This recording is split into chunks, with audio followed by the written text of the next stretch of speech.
இனி விரிவான செய்திகள். புதுவையில் போதைப் பொருட்கள் கடத்தல் விநியோகத்தை கண்காணித்து தடுக்க வேண்டும் போன்ற பல்வேறு நடவடிக்கைகள் குறித்து போதைப் பொருள் தடுப்பு ஒருங்கிணைப்பு குழு கூட்டத்தில் முடிவெடுக்கப்பட்டுள்ளது. புதுச்சேரியில் மாவட்ட அளவிலான நார்கோ எனப்படும் போதைப் பொருட்கள் தடுப்பு ஒருங்கிணைப்பு குழு கூட்டம் ஆட்சியர் அலுவலக வளாகத்தில் புதன்கிழமை நடைபெற்றது. கூட்டத்திற்கு ஆட்சியர் குலோத்துங்கன் தலைமை தாங்க முதுநிலை காவல் கண்காணிப்பாளர் நாரசை தஞ்சா, மாவட்ட துணை ஆட்சியர் வினயராஜ், அர்ஜுன் ராமகிருஷ்ணன் மற்றும் கல்வித்துறை, நலவழித்துறை, சமூக நலத்துறை, வனத்துறை மற்றும் துறைமுகத்துறை, கடலோர காவல்படை பிரிவு, வேளாண் துறை, சுற்றுலாத்துறை ஆகியவற்றை சேர்ந்த அதிகாரிகள் கலந்து கொண்டனர்.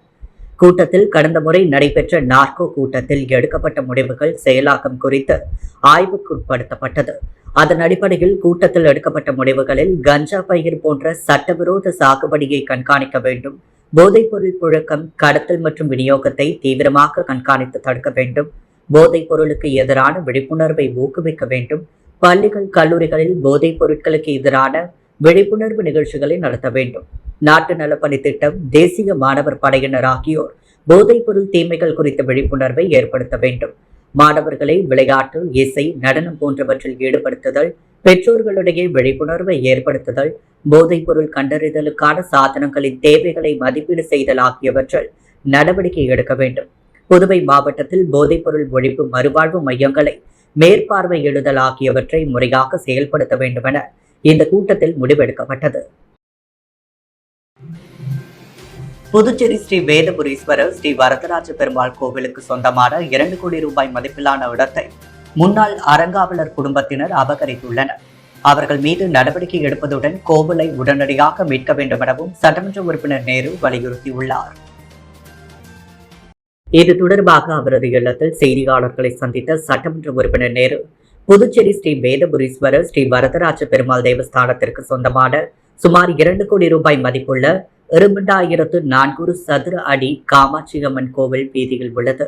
இந்த இடத்தை முன்னாள் அறங்காவலர் குடும்பத்தினர் அபகரித்து இங்குள்ள 10க்கும் மேற்பட்ட கடைகளில் வாடகைகளை அரசியல்வாதி பின்புலத்தோடு வசூலித்து வருகின்றனர் என்று குற்றம் சாட்டினர். கோவிலுக்கு சொந்தமான இடத்தை போலியான ஆவணங்களை கொடுத்து முன்னாள் அறங்காவலர் குடும்பத்தினருக்கு சொந்தம் என நீதிமன்றத்தில் உத்தரவை பெற்றுள்ளதாக குற்றம் சாட்டிய சட்டமன்ற உறுப்பினர் நேரு, அபகரிப்பாளரிடமிருந்து உடனடியாக கோவில் இடத்தை மீட்க வேண்டும் என கோரிக்கை விடுத்தார்.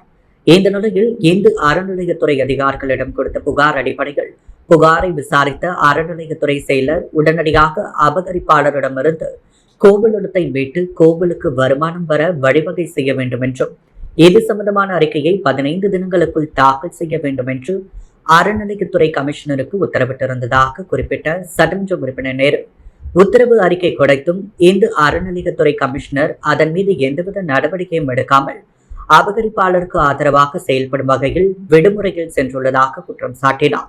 எனவே அபகரிப்பாளருக்கு சாதகமாக செயல்படும் ஆணையர் மீது கடுமையான நடவடிக்கை எடுத்து கோவிலிடத்தை உடனடியாக மீட்க வேண்டும் எனவும் குறிப்பிட்டுள்ளார். புதுச்சேரி ஜிப்மரில் பிரசவத்திற்காக அனுமதிக்கப்பட்ட பெண்ணிற்கு இறந்த நிலையில் குழந்தை பிறந்ததால் உறவினர்கள் முற்றுகை போராட்டத்தில் ஈடுபட்டனர். புதுச்சேரி அரியாங்குப்பம் மணவெளி ஓடை பகுதியைச் சேர்ந்தவர் கலையரசன். இவரது மனைவி ஜெயசுதா கர்ப்பிணியான இவர் அரியாங்குப்பம் ஆரம்ப சுகாதார நிலையத்தில் சிகிச்சை பெற்று வந்தார். குழந்தை ஆரோக்கியத்துடன் இருப்பதாக மருத்துவர்கள் கூறிய நிலையில் பிரசவ தேதிக்கு முன்னதாகவே அவருக்கு பிரசவ வலி ஏற்பட்டதா. இதையடுத்து ஜிப்மர் மருத்துவமனையில் ஜெயசுதா சேர்க்கப்பட்டார்.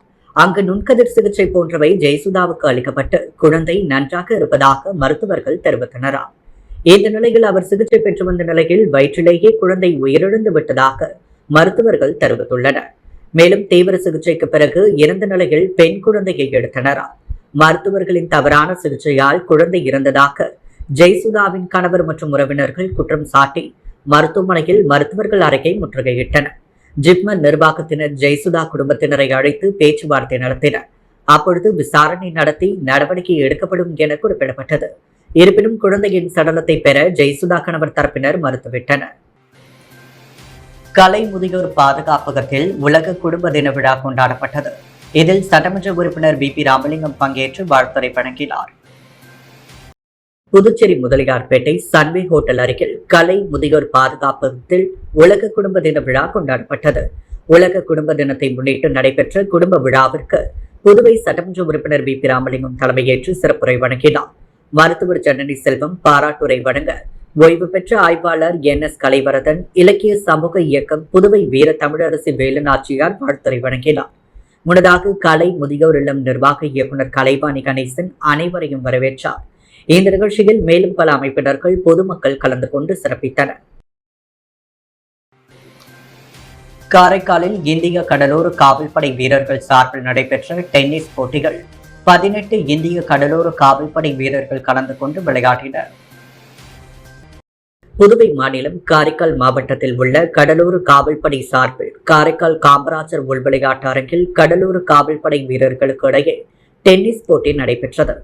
இந்திய கடலோர காவல்படை, அமையா ரோந்து கப்பல், உஜயா பிரதிக் ரோந்து கப்பல் உள்ளிட்ட இந்திய கடலோர காவல்படை ரோந்து கப்பல்களை சேர்ந்த 5 அணிகளாக பிரிந்து 18 வீரர்கள் டென்னிஸ் போட்டியில் ஈடுபட்டனர்.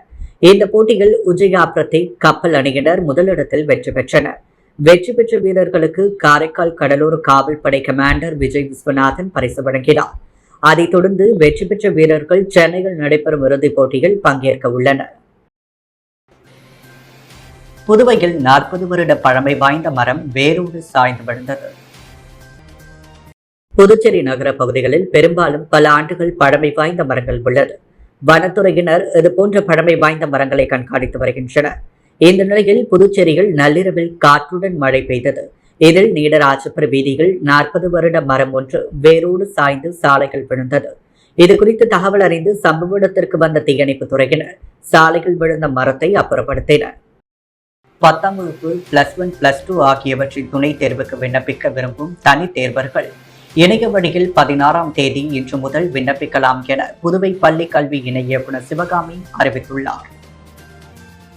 இதுகுறித்து அவர் வெளியிட்டுள்ள செய்திக்குறிப்பில், புதுவையில் 10ஆம் வகுப்பு +1, +2 ஆகியவற்றில் துணைத் தேர்வுக்கு விண்ணப்பிக்க விரும்பும் தனி தேர்வர்கள் வியாழக்கிழமை மே 16 முதல் ஜூன் 1 தேதி வரையில் விண்ணப்பிக்கலாம். அதன்படி +1, +2 தனித் தேர்வர்கள் புதுச்சேரி முத்திரப்பாளையம் இளங்கோவடிகள் அரசு மேல்நிலைப் பள்ளி மாணவர் சைவ மையத்தில், செல்லப்பெருமாள்பேட்டை விவேகானந்தா மேல்நிலைப் பள்ளியில் உள்ள சேவை மையத்திலும் விண்ணப்பத்தை பதிவு செய்யலாம். 10ஆம் வகுப்பு தனித் தேர்வர்கள் புதுச்சேரி காராமணிக்குப்பம் ஜீவானந்தம் அரசு ஆண்கள் மேல்நிலைப் பள்ளி, கதிர்காமம் அரசு பெண்கள் மேல்நிலைப் பள்ளி வளாக மாணவர் சேவை மையத்தில் விண்ணப்பத்தை பதியலாம். ஏற்கனவே +1, +2 தேர்வெழுதி தோல்வியுற்ற பாடங்களில் தேர்வெழுதுவோர் ஒவ்வொரு பாடத்திற்கும் 50 ரூபாய் கட்டணமாகவும் இதர கட்டணமாக 35 ரூபாய் செலுத்த வேண்டும். அவர்கள் பதிவு கட்டணமாக 70 ரூபாய் செலுத்த வேண்டும். +1, +2 தேர்வை முதன்முறையாக எழுதும் துணைத் தேர்வர்கள் 185 ரூபாய் தேர்வு கட்டணம் செலுத்த வேண்டும். 70 ரூபாய் பதிவு கட்டணம் செலுத்த வேண்டும். 10ஆம் வகுப்பு தேர்வு எழுதுவோர் தேர்வு கட்டணமாக 125 ரூபாயும் பதிவு கட்டணம் 70 ரூபாய் என மொத்தம் 195 ரூபாய் செலுத்த வேண்டும். சேவை மையத்தில் பணமாகவோ கட்டணங்களை செலுத்த வேண்டும். குறிப்பிட்ட காலகட்டத்தில் தேர்வுக்கு விண்ணப்பிக்காதவர்கள் ஜூன் 3, 4ஆம் தேதிகளில் தேர்வு கட்டணத்துடன் கூடுதலாக 1000 ரூபாய் செலுத்தியும் 500 ரூபாய் செலுத்தியும் தட்கல் முறையில் இணையத்தில் விண்ணப்பிக்கலாம் என்றார். புதுச்சேரியில் கடல் சீற்றம் அதிகரித்து காணப்பட்ட நிலையில் பொதுமக்கள், சுற்றுலா பயணிகள் போலீசார் பாதுகாப்புடன் வெளியேற்றப்பட்டனர். புதுச்சேரியில் அதிகாலை முதல் மழை பெய்து வருகின்றது. தற்பொழுது கோடை விடுமுறை என்பதால் சுற்றுலா பயணிகள் புதுச்சேரியை நோக்கி படையெடுத்து வருகின்றனர். இன்று காலை புதுச்சேரி கடற்கரையில் பயணிகள் குவிந்துள்ளனர். மழை காரணமாக கடல் சீற்றத்துடன் பெரிய அலைகள் வந்த வண்ணம் இருந்த நிலையில் பயணிகள் யாரும் கடலில் இறங்க வேண்டாம் என போலீசார் எச்சரித்ததுடன் அங்கிருந்த பொதுமக்களை வெளியே அனுப்பினர். இதனால் காலையில் சிறிது நேரம் பரபரப்பு காணப்பட்டது. சமுதாயத்தோடு இணைந்து டெங்கு கட்டுப்பாட்டு என்ற அடிப்படையில் புதுவை நலவழித்துறை சார்பில் டெங்கு விழிப்புணர்வு பேரணி நடைபெற்றது. ஒவ்வொரு ஆண்டும் மே மாதம் 16ஆம் தேதி தேசிய டெங்கு தினமாக இந்தியா முழுவதும் அனுசரிக்கப்படுகிறது. இதையொட்டி இன்று மலேரியா திட்ட உதவி இயக்குநர் அலுவலகம் சார்பாக டெங்கு விழிப்புணர்வு பேரணி நடத்தப்பட்டது. பேரணியானது செஞ்சி சாலை, லால் பகதூர் சாலை சந்திப்பில் துவங்கி கம்பன் கலையரங்கம் வரை நடைபெற்றது. நிகழ்ச்சியின் ஆரம்பத்தில் மலேரியா திட்ட உதவி இயக்குநர் டாக்டர் வசந்தகுமாரி இவ்வருட தேசிய டெங்கு தின கருப்பொருளான சமுதாயத்தோடு இணைந்து டெங்கு கட்டுப்பாடு என்ற அடிப்படையில் பேரணியை துவக்கி வைத்தார். பேரணியில் சுகாதார உதவியாளர்கள், சுகாதார ஆய்வாளர்கள், தொழில்நுட்ப உதவியாளர்கள், பூச்சியியல் உதவியாளர் மற்றும் மலேரியா களப்பணியாளர்கள், ஆஷா பணியாளர்கள் பங்கேற்று டெங்கு விழிப்புணர்வு பதாகைகளை ஏந்தியபடியும் விழிப்புணர்வு பிரசுரங்களை வழங்கியபடியும் ஊர்வலமாக சென்றனர். டெங்கு விழிப்புணர்வு ஆட்டோ பிரச்சாரம் பேரணியும் நகர பகுதிகளிலும் நடைபெற்றது. தட்டாஞ்சாவடியில் விரைவாக சாலை அமைக்கும் பணியினை முடிக்க வலியுறுத்தி இந்திய கம்யூனிஸ்ட் கட்சி சார்பில் அப்பகுதி மக்களிடம் கையெழுத்து இயக்கம் நடத்தி நகராட்சி ஆணையரிடம் கோரிக்கை மனு அளிக்கப்பட்டது. தட்டாஞ்சாவடி தொகுதிக்குட்பட்ட தட்டாஞ்சாவடி ஊரில் உள்ள வீதிகள் கங்கை அம்மன் கோவில் வீதி, கங்கை அம்மன் கோவில் வீதி 2, வள்ளலார் வீதிகளில் உள்ள சாலைகள் மிக மோசமாக இருந்தது. இந்த சாலையை சீரமைக்க இப்பகுதி மக்கள் நீண்ட காலமாக கோரிக்கை விடுத்துள்ளனர். இதை ஏற்று உழவர்கரை நகராட்சி நிர்வாகம் சரி செய்வதற்கு சாலைகளை தோண்டி இங்குள்ள வீடுகளில் உள்ள படிக்கட்டுகளை உடைத்து சாலை அமைக்கும் பணி, சைடு வாய்க்கால் அமைக்கும் பணியை கடந்த 3 மாதத்திற்கு முன்பு துவக்கினர். இந்த பணிகள் முழுமை பெறாமல் கிடப்பில் போடப்பட்டுள்ளது. இந்த பகுதியில் வசிக்கும் மக்கள் மிகவும் சிரமப்படுகின்றனர். எனவே விரைவாக சாலை அமைக்கும் பணியை முடிக்க வலியுறுத்தி இந்திய கம்யூனிஸ்ட் கட்சி சார்பில் இப்பகுதி மக்களிடம் கையெழுத்து இயக்கம் நடத்தி நகராட்சி ஆணையரிடம் கோரிக்கை மனு அளிக்கப்பட்டது. இந்த நிகழ்ச்சிக்கு இந்திய கம்யூனிஸ்ட் கட்சி மாநில துணை செயலாளர் சேது செல்வம் தலைமை தாங்கினார். தொகுதி செயலாளர் தென்னரசன், மாநில குழு உறுப்பினர் முருகன், தொகுதி பொருளாளர் தனச்செழியன், கிளை செயலாளர்கள் கருணாகரன், செந்தில், தியாகு உட்பட இப்பகுதி மக்கள் கலந்து கொண்டனர். தொடர்ந்து 16 நாட்களாக பதிவு செய்த மாணவர்களுக்கு கல்வி சார்ந்த உபகரணங்களை வழக்கறிஞர் ஐயப்பன் வழங்கி வாழ்த்து தெரிவித்தார். புதுச்சேரி முருங்கப்பாக்கத்தில் உள்ள அலுவலகத்தில் பதிவு செய்த மாணவர்களுக்கு தேவையான கல்வி சார்ந்த அனைத்து உபகரணங்களை தொடர்ந்து 16 நாட்களாக வழக்கறிஞர் ஐயப்பன் வழங்கி வருகிறார். மேலும் மாணவர்கள் நன்கு படித்து உயரிய பதவிக்கு செல்ல வேண்டும் என்றும் கேட்டுக்கொண்டார்.